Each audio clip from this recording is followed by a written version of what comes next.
다 함께 사도신경 신앙고백하심으로 9월 6일 수요일 새벽 기도회를 살아계신 하나님 앞에 올려드리겠습니다. 나는 전능하신 아버지 하나님, 천지의 창조주를 믿습니다. 나는 그의 유일하신 아들, 우리 주 예수 그리스도를 믿습니다. 그는 성령으로 잉태되어 동정녀 마리아에게서 나시고 본디오 빌라도에게 고난을 받아 십자가에 못 박혀 죽으시고 장사된 지 사흘 만에 죽은 자 가운데서 다시 살아나셨으며 하늘에 오르시어 전능하신 아버지 하나님 우편에 앉아 계시다가 거기로부터 살아있는 자와 죽은 자를 심판하러 오십니다. 나는 성령을 믿으며 거룩한 공교회와 성도의 교제와 죄를 용서받는 것과 몸의 부활과 영생을 믿습니다. 아멘. 찬송가 455장 주님의 마음을 본받는 자 다 함께 찬양하시도록 하겠습니다.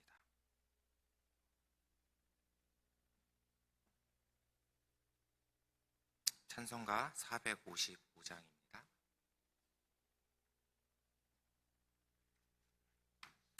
주님의 마음을 본받는 자 그 맘에 평강이 찾아오면 험악한 세상을 이길 힘이 하늘로부터 임함이로다. 주님의 마음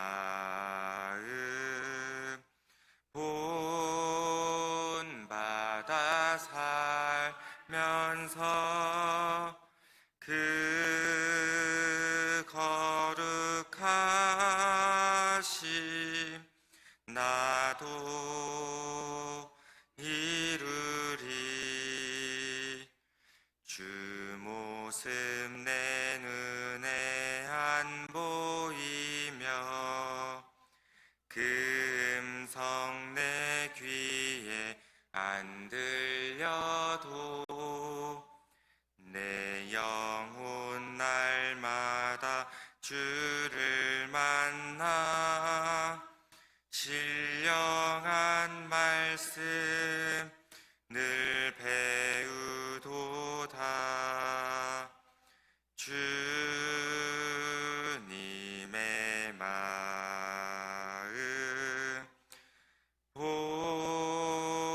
본받아 살면서 그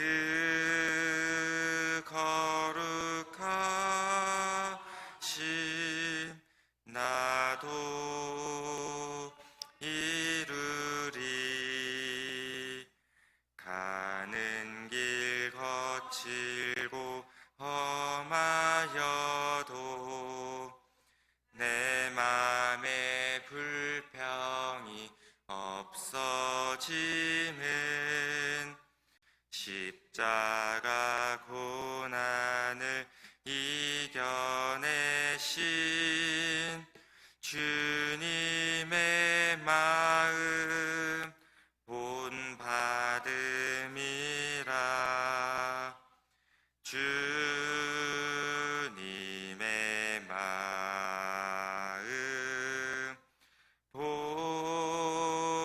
본받아 살면서 그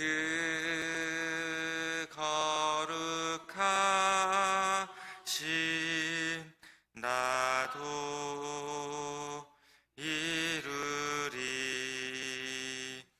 주 예수 세상에 다시 오실 그날엔 무성도 변화하여 주님의 빛나는 그 형상을 다 함께 보며 주 찬양하리. 주님의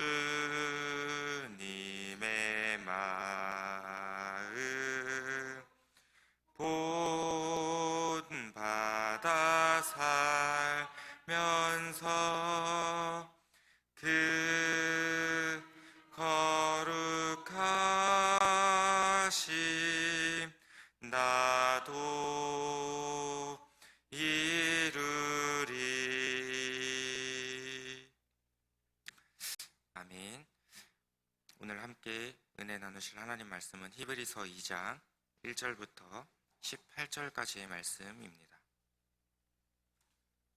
신약 성경 353면에 있습니다.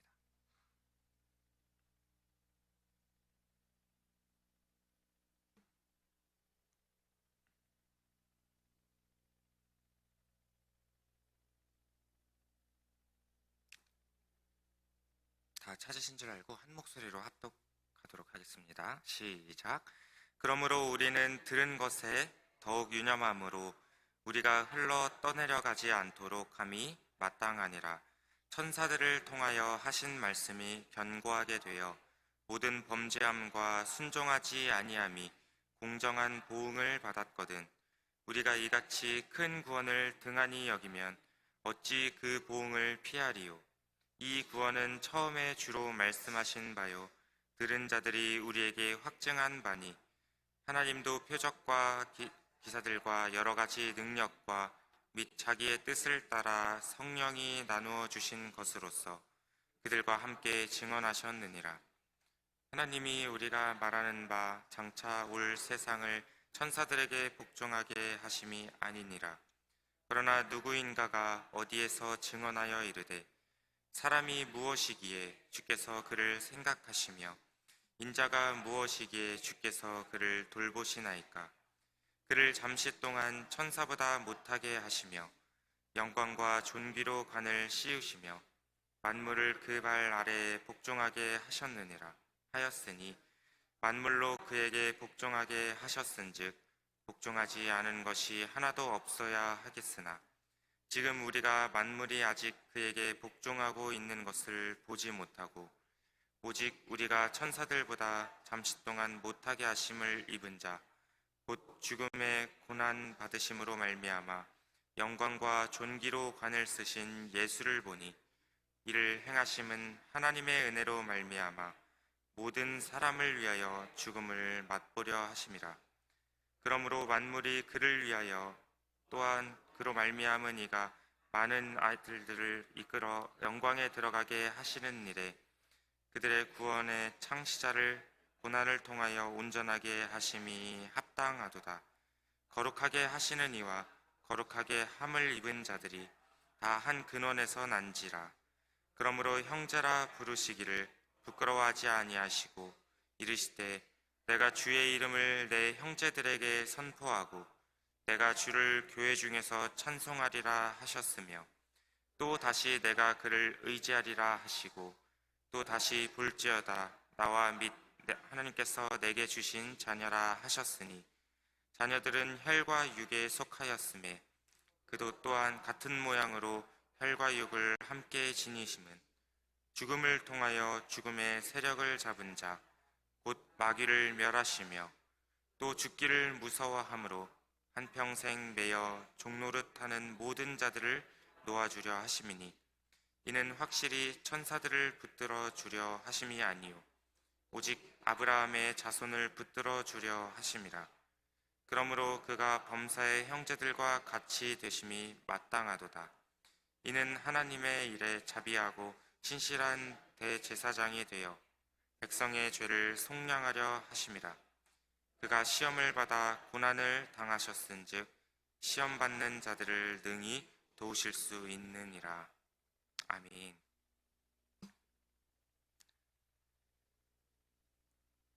오늘은 그리스도의 남은 고난에 동참합시다 라는 제목으로 우리가 함께 말씀을 나누어 보려고 합니다. 오늘 함께 나눈 말씀을 통하여 우리를 의의 길로 또 생명의 길로 인도하는 빛과 같은 말씀이 되어지기를 주님의 이름으로 소망합니다. 제가 오늘 짧은 일화를 하나 들려드릴 텐데 집중해서 잘 들어보시고 곰곰이 좀 생각해 보시고 또 느끼는 바가 있으시다면 그것들을 함께 생각해 보았으면 좋겠습니다. 어느 추수할 날이 되었습니다. 추수날이 되었는데 수확량이 많지 않아 한 농부가 이제 투덜거리면서 불평을 하기 시작합니다. 에이, 만약에 신이 나에게 날씨를 조절할 수 있는 권한을 준다면 농사를 훨씬 잘 지었을 수 있었을 텐데 아무래도 신은 농사에 대해 아무것도 모르나 봐. 역시 신이라는 존재는 없는 거야.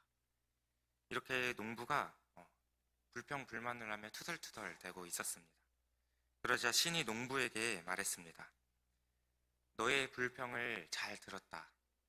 좋다. 너에게 1년 동안 날씨를 통제할 수 있는 권한을 줄 테니까 농사를 한번 잘 지어보라고 그렇게 말했습니다.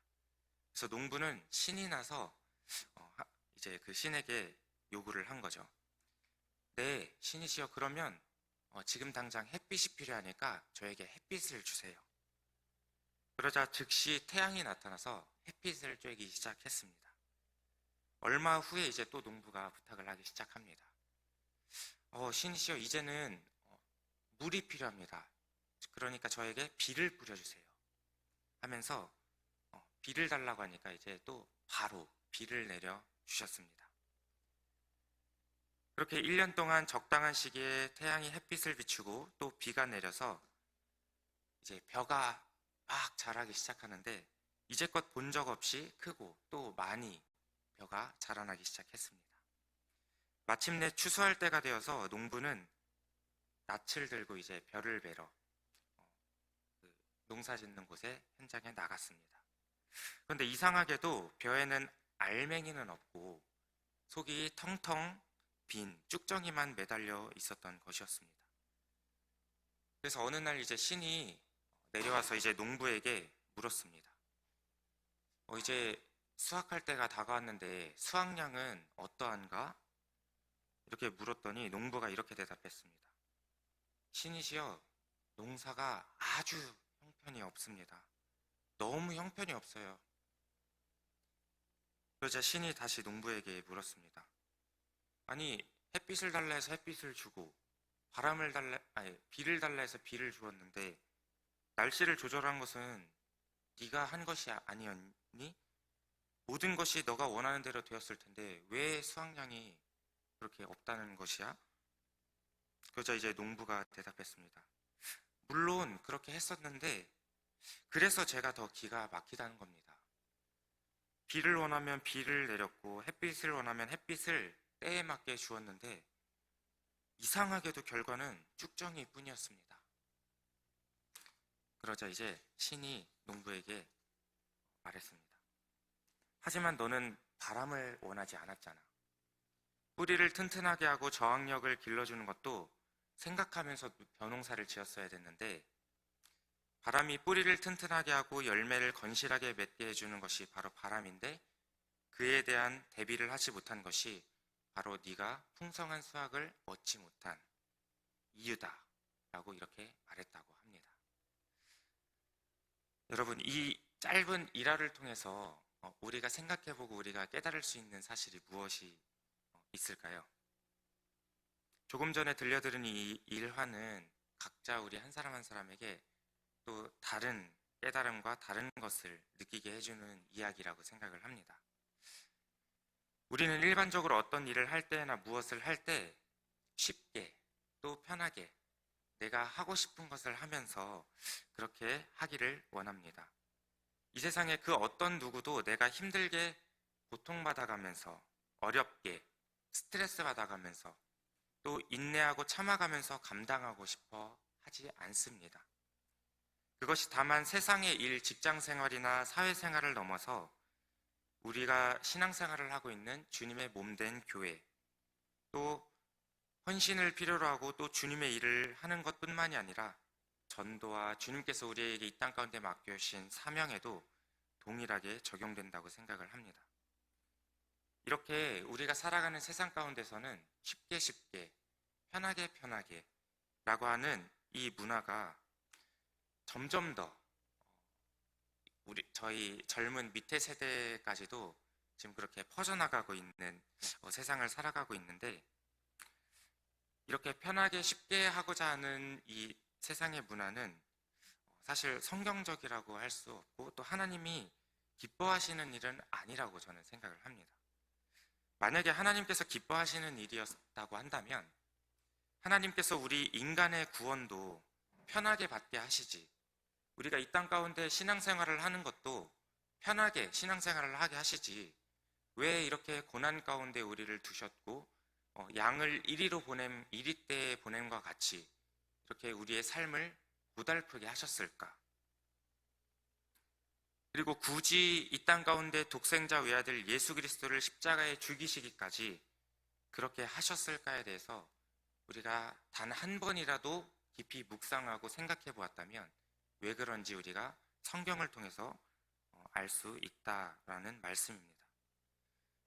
그래서 사람은 살아가다 보면 분명히 우리 인생 가운데 어려움은 찾아옵니다. 내가 생각하지 못한 고난이 닥칠 때가 있습니다. 그럴 때마다 우리 모두는 그 고난을 피해가야만 하는 것일까요? 아니면 이 고난에 대해서 우리가 별 생각 없이 그냥 고난은 지나가는 거겠지 라고 생각하면서 그렇게 생각하면 되는 걸까요?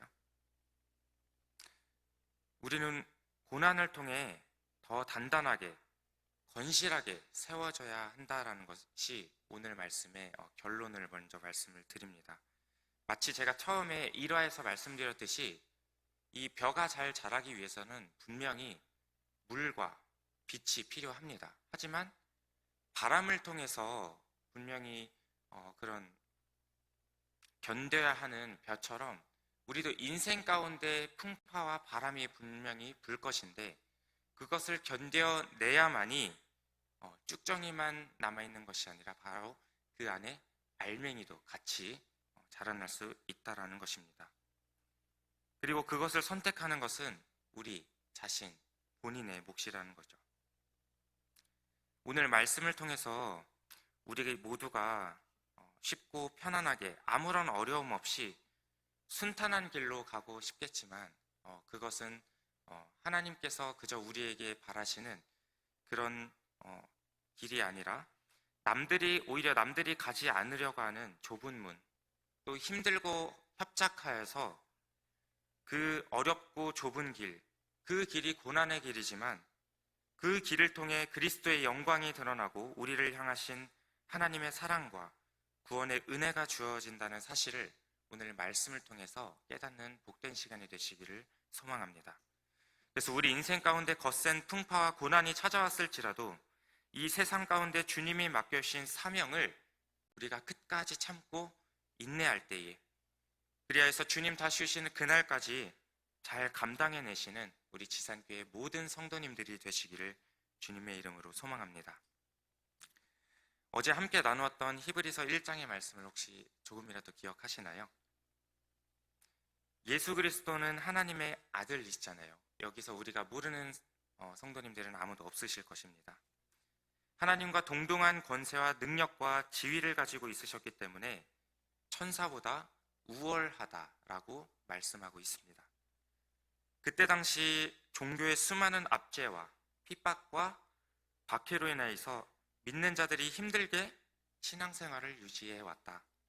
그리고 동시에 유대교로 전향하여서 심지어 주님을 배교하는 사람들도 있었다라는 것이죠.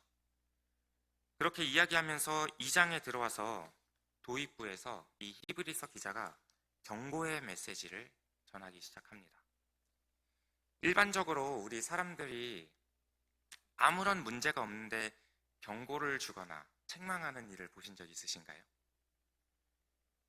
분명히 성경 속에서 우리에게 경고의 말씀을 주고 또 책망을 한다라는 것은 그때 당시 그 시대 당시에 신앙생활을 했던 많은 사람들이 분명히 바로 세워지지 못한 사람들도 있었고 여러 가지 문제점들이 있었기 때문에 권면과 책망과 경고의 말씀을 전해주는 것이라고 생각하면 좋을 것 같습니다. 그래서 히브리서 2장 1절에서 4절 말씀은 천사보다 탁월하신 그리스도를 통해 주어지는 구원, 그 구원에 대해서 너희들이 가볍게 여기지 말라고 유대인들을 향해서 경고해주고 있는 말씀입니다. 함께 3절 말씀에 보시면 우리가 이같이 큰 구원을 등한시 여기면 어찌 그 보응을 피하리요? 라고 말씀하고 있습니다. 불순종함으로 하나님의 공의로운 심판을 피할 수 없다라고 말씀해주고 있는 것인데 구약의 선민 이스라엘 백성들보다 큰 구원, 즉 예수 그리스도께서 이 땅에 오셔서 대속의 피 흘리심을 통해 우리 모두가 죄사함을 받았잖아요. 그 죄사함을 받았을 뿐만 아니라 그리스도와 영적으로 연합하여서 우리 모두가 하나님의 자녀가 되었고 영원한 기업을 소유케 되었다는 사실을 망각하고 잊어버리지 말아라. 그리고 그러기 위해서 너희가 스스로 항상 너희 스스로를 살펴보아라 라고 하는 말씀입니다.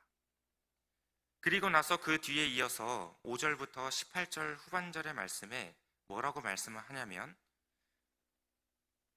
본질적으로 천사보다 뛰어나신 그리스도께서 연약한 인간의 몸을 입고 이 땅에 오셔서 무엇을 하셨냐? 고난을 받으셨다라는 것에 대해서 계속해서 말씀을 해주고 있습니다. 우리 본문 말씀 9절에서 10절 말씀 함께 읽어보도록 하겠습니다. 히브리서 2장 9절 10절 말씀입니다. 시작.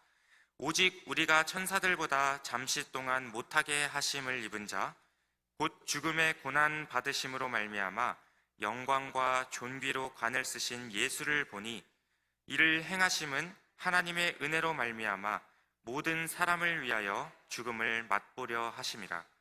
그러므로 만물이 그를 위하여 또한 그로 말미암은 이가 많은 아들들을 이끌어 영광에 들어가게 하시는 일에 그들의 구원의 창시자를 고난을 통하여 온전하게 하심이 합당하도다.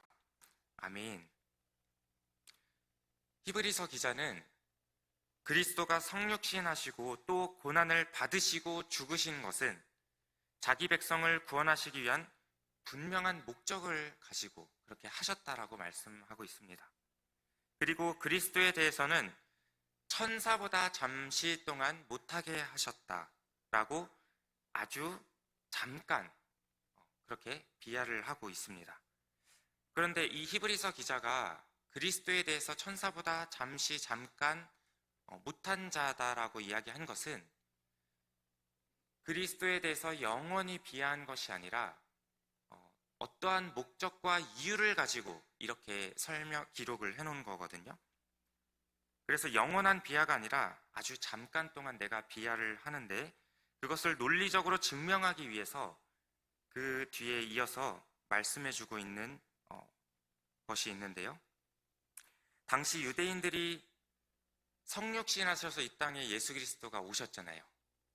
근데 유대인들이 생각하기에는 완전한 사람의 몸을 입고 오신 예수 그리스도가요, 완전한 신이다라는 것이 믿어지지가 않았었나 봐요. 그래서 그리스도는 비천한 인간의 몸을 입고 있었기 때문에 당연히 천사보다 못한 사람이겠지. 에이, 예수란 사람이 어떻게 천사보다 월등한 존재야. 그렇게 생각하면서 천사보다 못한 존재가 되었다고 생각해왔기 때문에, 또 그렇게 주장을 했기 때문에 이 히브리서 기자는 그런 오해들을 풀기 위해서 이 그리스도를 천사보다 못한 자다라고 이렇게 비하해서 설명을 한 것입니다. 사랑하는 성도 여러분, 우리가 알고 있는 그리스도는 누구입니까? 우리가 알고 있는 그리스도는 어떤 분이셨습니까? 빌립보서 2장 6절 7절 말씀에 이렇게 말씀하고 있습니다. 그는 근본 하나님의 본체시나 하나님과 동등됨을 취할 것으로 여기지 아니하시고 오히려 자기를 비워 종의 형체를 가지사 사람들과 같이 되셨고. 그리스도께서 이 땅에 오셔서 우리처럼 사람의 육신을 입고 오셨다고 해서 우리와 같이 연약한 존재이셨습니까? 성경은 그렇게 증거하고 있지 않습니다. 그리스도는 하나님과 동등하신 분이셨고 또 성자 하나님이셨습니다. 그럼에도 불구하고 이 땅 가운데 인간의 몸을 입고 우리 가운데 찾아오셨습니다. 우리가 마땅히 경험해야 할 고난에 동참해 주심으로 우리를 하나님의 자녀 되게 하신 그 그리스도, 여기서 우리 어느 누구 한 사람도 모르는 사람이 없을 것입니다. 그리고 우리가 이 땅 가운데 살아갈 때 그리스도 예수님을 본받아 어떻게 살아가야 하는지, 또 그리스도의 남은 고난에 우리가 어떻게 동참할 수 있을지를 오늘 본문 말씀을 통해서 간단하게 나누고 말씀을 마무리하도록 하겠습니다. 먼저 그리스도 예수님께서는요, 우리의 고난에 먼저 우리를 찾아오셔서 우리 고난에 먼저 동참해 주셨습니다. 아담의 범죄 이후에 우리 모든 인간에게는 무서운 고난이 찾아왔습니다. 그것은 바로 부패한 우리 인간의 죄성으로 인해서 우리 모두가 필연적으로 범하게 되는 죄라는 것 때문이었는데요. 그리고 그 범죄로 말미암아서 우리는 이 사단의 올무에 빠져나올 수가 없는 그런 삶을 살아가게 됩니다. 이와 같이 본질적으로 죄인이 된 우리 인간 위에는요, 공의로우시고 정의로우신 하나님께서는 우리를 향하여서 진노하시고 심판하실 수밖에 없으셨습니다. 그래서 하나님의 진노가 드리워져 있는데 우리 죄인된 인간들은 하나님의 진노로 죽음에 대한 공포를 누구나 가지고 살아갈 수밖에 없게 된 것인 거죠. 그러나 예수님께서는 이러한 우리의 비참함을 완전히 이해하시고 계셨던 것 같습니다. 뿐만 아니라 우리를 너무나도 사랑하셔서 이 고난 가운데로 친히 뛰어드셨습니다. 예수님의 그 공생의 삶을 한번 들여다보십시오. 예수님께서는 마귀의 시험에 응하셨고 목마름과 배고픔과 우리 인간들이 받아 마땅한 천대와 멸시도 겪으셨습니다. 예수님께서는 가장 가까이 지내고 가장 믿고 있었던 그 제자의 배신도 경험하셨고 끝내는 하나님의 진노였던 심판대인 그 십자가형, 그 모진 고난을 받으시고 돌아가셨습니다. 예수님의 이 모든 고난은 무엇을 위한 고난이었습니까? 자신의 어떤 명예를 위한 고난이었습니까? 아니면 자기 자신이 뭔가 역사적인 산물을 남기기 위해서 죽으셨나요? 그 다른 어떤 이유가 아닌 바로 하나님과 죄인 되었던 우리를 화목하게 하시기 위해 우리가 받아야 마땅할 그 하나님의 진노를 바로 그리스도 예수께서 우리를 대신하여서 받으신 것이라는 거죠. 그러므로 사랑하는 모든 성도 여러분, 이렇게 주님께서 먼저 우리의 고난에 동참해 주셨습니다. 우리에게 친히 찾아와 주셔서 이제는 우리가 받아야 할 그 하나님의 진노를 예수 그리스도께서 대신 받아 주셨다라는 것이죠. 그러므로 이제는 우리가 어떻게 살아가야 하는가? 우리가 그리스도의 남은 고난에 동참해야 할 때라는 것입니다. 사도 바울이 골로새 교인들에게 편지할 때 이렇게 편지했습니다. 그리스도의 남은 고난을 그의 몸된 교회를 위하여 내 육체에 채우노라. 아멘. 그리스도의 남은 고난이라는 말씀은요, 오늘날 그리스도의 몸된 교회를 위한 고난이라고 보는 것이 맞습니다. 그렇다면 교회를 위한 고난이란 어떤 고난을 말씀하고 있는 걸까요? 그것은 교회가 증거하고 있는 이 땅 가운데 진리가 왜곡된 세상의 가치관과 우리가 바라보고 있는, 우리가 추구하는 진리가 충돌할 때 생기는 고난을 말씀하고 있는 것입니다. 세속의 물결에 휩쓸리는 성도들의 삶과 각종 세상의 헛된 주장들과 그런 사설들이 교회 안에 들어오려고 하는 것에 대항하여서 싸워야 하는 고난이기도 합니다. 이 고난은 교회는 어떤 세상의 조롱과 핍박 중에도 우리가 복음의 진리를 전하고 점점 더 닫혀져 가고 없어져 가는 전도의 문을 다시금 힘있게 열어야 할 고난이기도 합니다. 이 고난은 그리스도의 성육신과 대속의 죽음으로 구원을 얻고 성도된 우리가 이러한 고난들에 동참해야 할 의무를 가지고 있다라고 하는 사실입니다. 사랑하는 성도 여러분, 우리는 그리스도를 닮아가야 한다고 하면서도 나도 모르는 사이에 이 세상의 가치관과 또 이 세상의 이기주의에 물들어가고 있지 않은지 우리가 다시 한번 나 자신을 돌아보아야 합니다. 그리스도의 사랑이 넘쳐야 할 교회 안에는 오히려 사랑의 온정이 없는 냉랭한 기운만이 가득 차 있습니다. 이럴 때일수록 우리 교회들은 원래 하나님의 아들이면서도 자기 자신을 스스로를 낮추어서 우리의 고난에 동참해 주신 그 예수를 바라봐야 할 때입니다. 또한 한 걸음 더 나아가서 우리의 고난에 함께 동참하셨고 또 지금도 여전히 우리의 고난에 동참하고 계신 그 예수를 바라보십시오. 그때서야 우리는 우리의 이기적이고 죄악된 모습들이 깨달아지고 또 우리가 알게 될 것입니다. 다 함께 베드로전서 4장 12절 13절 말씀 함께 찾아서 읽어보도록 하겠습니다. 베드로전서 4장 12절 13절 말씀입니다.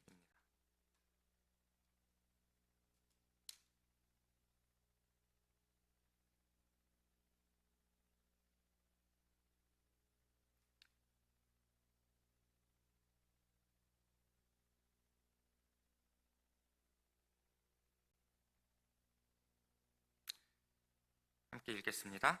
사랑하는 자들아, 너희를 연단하려고 오는 불시험을 이상한 일 당하는 것 같이 이상히 여기지 말고 오히려 너희가 그리스도의 고난에 참여하는 것으로 즐거워하라. 이는 그의 영광을 나타내실 때에 너희로 즐거워하고 기뻐하게 하려 함이라. 아멘. 여기 모인 우리 모두가 자신을 주님 앞에 내어드리며 헌신하며 또 서로와 그리스도의 몸된 교회의 아픔과 고난에 함께 우리가 동참하며 나아갈 때에 그때 비로소 우리에게는 위로부터 하나님의 자녀된 우리들에게 주어질 그 영광이 우리에게 주어진다라는 사실을 꼭 믿으시기를 소망합니다. 그래서 그리스도의 고난, 남은 고난을 우리가 동참함으로써 이 땅 가운데 우리에게 어떠한 고난과 풍파가 찾아오든지 우리가 그것을 피하는 것도 아니고 우리가 그것을 다르게 생각하고 여기는 것이 아닌 오히려 그 고난을 통하여서 우리 삶 가운데 그리스도의 영광이 나타나고 또 그 진리를 선포하면서 우리가 그 고난 가운데에 더 든든히 굳건히 세워지는 우리 성도님들이 되시기를 주님의 이름으로 소망합니다. 그래서 오늘 들은 말씀대로 우리가 모두가 삶을 살아내시고 또 남은 그리스도의 고난에 동참하는 우리 모두가 되어지기를 주님의 이름으로 축복합니다. 기도하겠습니다. 사랑과 은혜가 풍성하신 하나님 아버지, 은혜와 사랑을 진심으로 감사드립니다. 오늘 말씀을 통해서 우리는 늘 쉽게 편하게 신앙생활을 하기를 원했고 또 그렇게 살아왔었지만 그동안 우리는 너무나도 익숙하고 풍요로운 삶으로 인해 우리의 고난에 동참하셨고 또 우리를 구원해 주신 그분을 잊고 살아올 때가 얼마나 많은지 모르겠습니다. 그러나 오늘 말씀을 통해서 이제는 우리의 죄의 옷을 벗어버리고 우리 모두가 그리스도 예수의 좋은 병사로 그리스도의 남은 고난에 동참하는 내가 되게 하여 주시옵소서. 그래서 현재의 고난은 장차 우리에게 나타날 영광과 비교할 수 없다고 주님께서 말씀해 주셨사오니 우리가 소망을 가지고 기대를 가지고 우리 주님의 고난에 동참할 수 있는 우리 각자 한 사람 한 사람이 될 수 있도록 주님 역사하여 주시옵소서. 오늘 함께 나눈 말씀을 통해 지산교회가 회복되고 고난이 두려워서 피하는 것이 아니라 우리가 그 고난에 동참하며 주님께서 맡겨주신 그 사명들을 잘 감당하며 나아가는 우리 모두 되게 인도하여 주옵소서.